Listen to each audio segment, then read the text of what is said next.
नमस्कार मैत्रिणींनो, मी स्मिता मोरे. आपलं यूट्यूब चॅनलवर ज्याचं नाव आहे स्मिता स्वाद का सफर. सर्वप्रथम तुम्हा सर्वांना दसऱ्याच्या हार्दिक शुभेच्छा. आता जसं की आपलं श्रावण नवरात्री हे सण संपले आहे, तर काहीतरी झणझणीत आणि मसालेदार अशी मेजवानी तर झालीच पाहिजे ना. म्हणून आज आपण बनवणार आहोत झणझणीत असं चुलीवरचं मटणाचं रस्सा. छान असं पाऊस पडतोय, चूलही पेटलेली आहे. तर आपण आपलं साहित्य पाहून घेऊया. हे 1.25 किलो आम्ही बोकडाचं मटण घेतलंय. 5 मोठे साईजचे कांदे, हे आपले अख्खा गरम मसाला ज्याला आपण खडे मसालेही म्हणतो. मग हे आपलं आगरी लाल मसाला जे आम्ही घरीच करतो. 2 चम्मच धनेपूड, 1 चम्मच हळद, काश्मीरी लाल मसाला आणि 2 ते 3 चम्मच मीठ. हे आपलं सुकं खोबरं आहे जे आपण भाजून त्याचं छान असं स्मूथ वाटण करून घेतलेलं आहे. वाटण हे आपण स्मूथच ठेवायचं, नाही त्याची चव वरती तरंगत राहते. आणि 2 ते 3 चम्मच तेल. हे पाहू शकता तुम्ही की आपल्याला फार असं काही इन्ग्रेडियंट नाही लागत आहेत. त्यानंतर आपल्याला 3 मीडियम साईज बटाटे घ्यायचे आहेत. त्याचे आपल्याला 6 काप करून पाण्यामध्ये ठेवून द्यायचे. सर्वप्रथम आपली चूल पेटलेली आहे, मस्त धूर सुटलेला आहे. आणि आता आपण आपल्या टोपाला खालच्या साईडला राखाडी लावून घ्यायची आहे, ज्यामुळे टोप काला पडत नाही. आजचं क्लायमेट पण इतकं छान आहे ना, मस्त ते पाऊस आणि गावाकडचं वातावरण किती छान वाटतोय. तर सर्वप्रथम आपण आता आपल्या टोपामध्ये तेल हे 2 ते 3 पळी ओतूया. तेल हे आपल्याला थोडंसं साधारण गरमच करायचं आहे.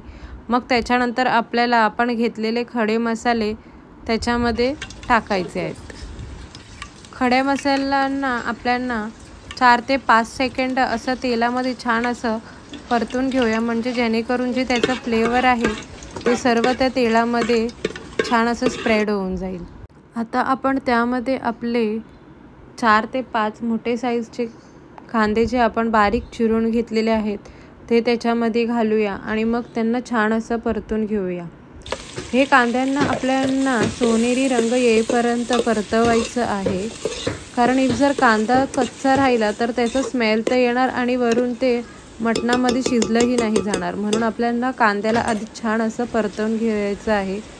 हे पाहू शकता तुम्ही की आपला कांदा छान असा रंग बदललेला आहे, सोनेरी रंग आलेला आहे.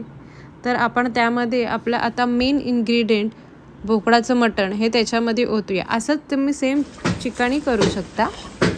आणि त्याला आपल्याला छान असं आता परतवून घ्यायचं आहे. चारी बाजूने ते कांदा आणि तेल त्याला लागलं गेलं पाहिजे. आणि ह्याला आता आपल्याला साधारण 7 ते 8 मिनटं असं वाफेवरती ठेवावं लागणार आहे. सो छान असं परतून घेऊया. आणि मग त्याला आपण एक शिबा किंवा ताट असं घेऊन त्याच्यावरती पाणी टाकून त्याला वाफेवरती ठेवून देऊया. आणि वाफेवरती ठेवताना बऱ्यापैकी पाणी ठेवायचं, कारण आपल्याला हेच पाणी आता सारखं वापरायचं आहे. कारण थंड पाण्याने मसाल्याचा फ्लेवर निघून जातो. सो आपण जेवढं गरम पाणी वापरणार तेवढं त्या आपल्या मटणाला चव येत राहणार. तर आता आपण आपल्या मटणाला परतून घेऊया, जेणेकरून ते खाली लागलं गेलं नाही पाहिजे. आपण आपलं झाकण काढून त्याला छान असं एकदा परतून घेऊया. आपली पळी खालपर्यंत लागली गेली पाहिजे, म्हणजे थोडंफारही मटण लागायला नको. जर मटण खाली लागलं तर मग त्याचा तो फ्लेवर त्या मटणामध्ये येत राहणार. त्याच्यामुळे आपल्याला मटणाला 2 ते 3 वेळा तरी वाफेवरती दिलं तरी पण परतवत राहायला पाहिजे. हे पाहू शकता तुम्ही आपल्या मटणाचं रंग आता बदललेलं आहे. तर त्याच्यामध्ये आता आपण आपले एक एक करून जे मसाले आपण ताटात काढून घेतले ते टाकूया. तर सर्वप्रथम आपण जे आपला लाल तिखट मसाला घेतले ते त्याच्यामध्ये टाकूया. त्याच्यामध्ये नंतर आपले धनेपूड, हळद, मीठ आणि लाल मसाला हे असं आपण एक एक करून त्याच्यामध्ये ओतूया. आता छान असं आपण आपल्या मटणाला परतून घेऊया, जेणेकरून मसाला चारी बाजूनी लागून जाईल. मटणामध्ये मसाले टाकल्याने जो त्याचा रंग सुटलेला आहे ना, इतका सुरेख आणि इतकं छान वाटतोय ना, खूपच भारी वाटतोय.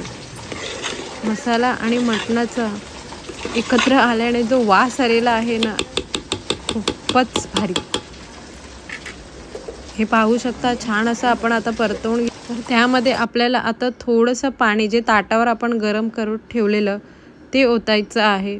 पाणी ओतायचं कारण मग त्याने करून तो आपला मसाला खाली लागणार नाही. आणि वरती देखील आपल्याला पाणी ठेवायचं आहे. आता त्याला अधनामधनं आपल्याला फलीनी परतून फिरवत राहायचं आहे, म्हणजे आपला मटणाचा रस्सा कुठे खाली लागायला नको. कारण जर मसाला खाली लागला तर त्याचा वेगळा एक फ्लेवर येणार. तर आपण पाहू शकता मटणाला किती छान अशी उकळ येत आहे. आता परत त्याला आपण वाफेवर ठेवून देऊया आणि थोडं थोडं पाणी टाकत राहूया. पाण्याचं प्रमाण हे तुमच्यावरती आहे. तुम्हाला रस्सा जेवढा पातळ किंवा घट्ट पाहिजे त्याच्यानुसार तुम्ही पाणी टाकू शकता. आम्हाला मटणाचा रस्सा हा पतला थोडा छान वाटतो, म्हणून पाण्याचं प्रमाण आम्ही थोडं जास्त ठेवतो. आता परत एकदा आपण मटणाच्या रश्श्यावरती फली फिरून घेऊया, म्हणजे जेणेकरून ते रस्सा खाली लागणार नाही. खरंच ते मटणावरची वाफ, ते उकळलेल्या रस्स्याचं वास एवढं भारी येत, हॉटेललाही फेल घालवेल अशी ही चव लागते. आणि चुल्यावरच्या धुक्याचा फ्लेवर जो त्या मटणाच्या रश्श्यामध्ये जातो ना, खरंच खूपच छान वाटतं. आता यामध्ये आपण जे बटाटे कापून घेतलेले आहेत ते टाकू देऊया. बटाटे जास्त बारीक पण नाही कापायचे, नाहीतर मग ते पूर्णपणे ते रश्श्यामध्ये शिजून जातील. 10 ते 15 मिनटं बटाट्याचा रस्सा शिजला का मग बटाट टाकायचं, कारण एक बटाट्याने पण रश्श्याला दाटसर असा फ्लेवर येतो. आणि मग त्याच्यानंतर आता जो आपण खोबरा जो बारीक भाजून वाटून घेतलेला आहे ते आपल्याला 2 चम्मच त्याच्यामध्ये टाकायचं आहे. जास्त वाटण पण नाही टाकायचं, नाहीतर म्हणजे मटणाच्या रश्श्याचा फ्लेवर खूप असा दाटसर होऊन जाणार. इफ जर तुम्हाला दाटसर हवा असेल तर तुम्ही टाकू शकता. मैत्रिणींनो, तुम्ही नोटीस तर केलंच असेलच की आपण ह्याच्यामध्ये अद्रक लसूणची पेस्ट, टोमॅटो काहीच नाही टाकले. पण इफ जर तुम्हाला आवडत असेल तर तुम्ही ते टाकू शकता, अद्रक लसूणची पेस्ट, टोमॅटो. पण एकदा आहे ना अशी रेसिपी ही ट्राय करून बघा, म्हणजे तुम्हाला जेणेकरून खरंच वाटेल अद्रक लसूण आणि टोमॅटोची काहीच गरज ह्याच्यामध्ये नाही आहे, कारण हा रस्सा असाच खूप छान लागतोय, भारी.